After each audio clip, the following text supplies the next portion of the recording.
Hello neighbor, I'm Robert Burns and welcome once again to another edition of Sound Off Louisiana. And at this point, probably the gentleman to my right would need no introduction, but I'll do so anyway. This is Dr. Omar Oscar Dantzler. He ran against Governor Edwards last year, and you may recall from our last feature, and we'll give you the link for that feature, Dr. Dantzler applied for a position available in the Tangipahoa Parish school system, and he was denied. And that didn't go over real well with him, and so he filed a couple of legal actions, and we'll pick it up from there. Dr. Dantzler has had an incredible amount of difficulty in trying to perfect service in some instances. It was trying to go through the Postal Service, basically, and I was there to confirm this. I went with him to the downtown post office on a Saturday. In fact, it was the Saturday before we filmed the last feature. And they confirmed for him that it was still sitting at the post office and had been since approximately August 26th at the time that we did that feature. I have logged all the proper complaints to all the proper channels, the United States FBI, United States Department of Justice, the United States Attorney Office in New Orleans, alleged mail fraud, obstruction, obstruction of mail from the mail carrier of the United States Postal Service that's conspiring with the Office of the Governor to make sure they're not being served, they will not be served. I done did everything in my power, Mr. Byrne. I yet to get a response back, and these were attached documents, Mr. Byrne, and they can just see, we will submit these in the court record here to show that that letters here are filed with the local police department, my complaints. Letters that were sent to the postal services. I also have letters that were sent to the United States FBI. And if you don't mind, Mr. Byrne, could we just show the public here a copy of one of these, Mr. Byrne, and we'll do a printout on it right now. If you don't mind, can we do this just to show the public? This is a copy of the certified mail, and what we're going to do, Mr. Byrne, we're going to, let's run this and log this in if you don't mind, where we can read out to the public what it's saying.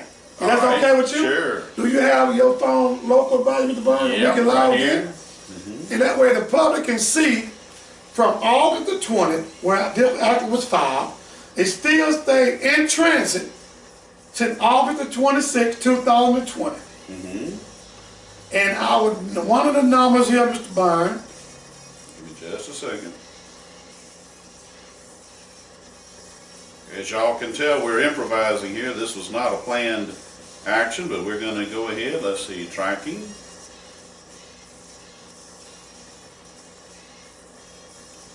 Track and manage. Tracking. All right, if you want to call out the number, and those of you viewing this, you can also go to the post office's website and enter in the tracking number. If you want to start calling it out, I'll be putting it in. 7020 0640 0000 4454 0741. All right, hopefully I put all of them in as you call them out. We'll hit track. In transit, August 26th. Would you say it again, Mr. Byrne? What is still saying? It still says in transit. Has been in that status since August the 26th, which is exactly what it says on the date you printed this out. And I don't know what date you printed that out, but it's the same. The status has not changed. And think about it, people, as of today, what is the date so people to know? Today is October the 20th. From August the 26th. It's been still sitting there since August 26th. Now, according to the law of the United States Postal Service, within 15 days, they have to accept the mail or they can refuse it. And they're supposed to send it back to the senders. As of today, the United States Postal Service had yet to send back my service of process, my complaint that I filed against the Office of the Governor, back to me so I can have them reserved. People, enough is enough. This is injustice. Now, if this not enough to show the public what's going on, then something is wrong, Mr. Byrne. This right here, I can't control the postal service. Am I right, Mr. Byrne? That's right. And I did, for those interested, I did add, you know, it said that we could get the tracking history. And on August the 26th, it says in transit, arriving late. I'd say that's an understatement, huh? That's an understatement. And it says your package will arrive later than expected, but it is still on its way. It is currently in transit to the next facility.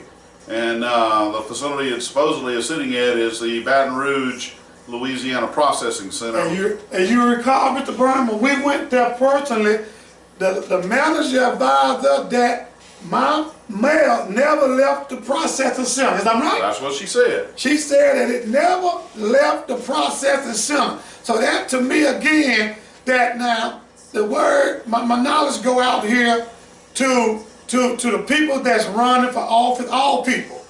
President Trump, the United States Senate, if your governor of the state of Louisiana have that much power to control the state of Louisiana postal services throughout the region, local office, Baton Rouge, Lafayette, Tampa Parish, what about our mail-in ballot today concerning election, Mr. Byrne? Well, given that yours is still sitting there 60 days after the fact, I would venture to say there's going to be some mail-in ballots that won't make their won't make it. Now, people think about this here.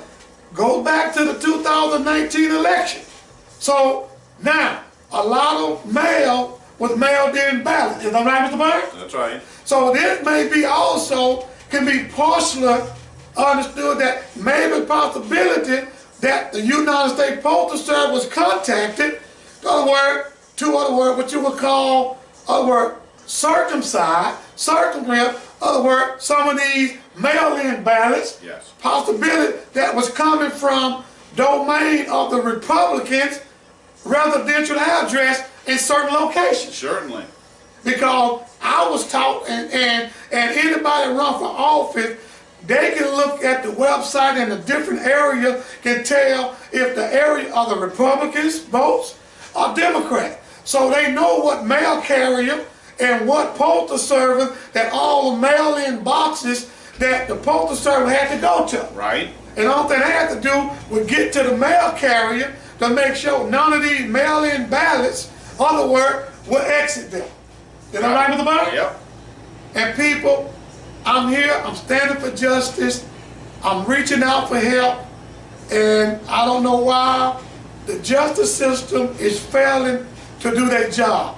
And President Trump, I don't understand how that the United States Department of Justice, the United States FBI, the United States EEOC office, all of these are components that underneath your wings. Mm-hmm. Now, I want to ask the question, Mr. Trump, that why is it the Department of Justice, U.S. Attorney's Office, General, can take time and waste time to defend my lawsuit when the only thing they have to do, with other words, is get out there and just investigate my criminal complaint under RICO against John Bell Edward and the Tampa Bay school system and the U.S. and the United States EOC officers, agents. That's all the FBI got to do. That's it. That's it, Mr. Trump. So, Mr. Trump, I hope if you can hear this, I think it'll be worth your while if you can request your FBI agents to investigate my criminal complaint against the office of the Governor, John Bell Edward, and the Tampa Bay school system, and the local United States EOC complaint office commission, and the Louisiana commission out of Baton Rouge, because your agent, United States EOC office, falls up under your jurisdiction. So if your agent is aiding Edward, I think you need to know about it, Mr. Trump.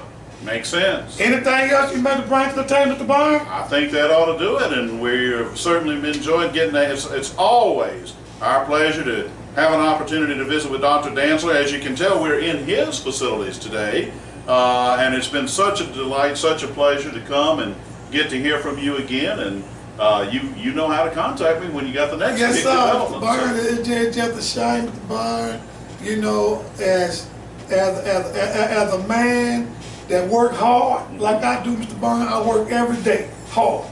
As a man of God that's trying to live right and do right, teach the other people to do right, and I go to the justice system for help. Right. And it hurts me that the justice system have failed to deliver the obligation, Mr. Byrne. That's it. And the only thing I asked for was investigation. There you go. That wasn't so hard to do. Is that right, Mr. Byrne? Shouldn't be. You know?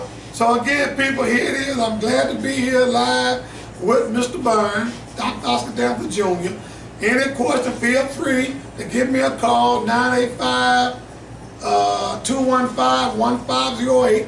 And if any attorneys out there that can view my case and docket, and y'all can come out and let us know that it's wrong what the court is doing me. Y'all attorneys, y'all know more than the law than what I do. Certainly. You know, And we'll put that number on the screen that you just called. and I sought for help, Mr. Byrne. I must went through Washington, D.C. area trying to secure legalization in the Washington, D.C. area. I couldn't get no attorneys to represent me. I strongly believe that my name probably was sent off throughout to making sure they don't give me no help. You know, so again, Mr. Byrne, I thank you for taking out You're time, very Mr. welcome. Byrne, for coming here, to spend a little time with me, people. And again, I stand for justice, people. I need y'all support. Please help me to bring a difference, make a change for our state of Louisiana and for the United States of America. Thank you so much for tuning in, and we look forward to hearing from you again in the not too distant future. Yes, sir. Thank you again.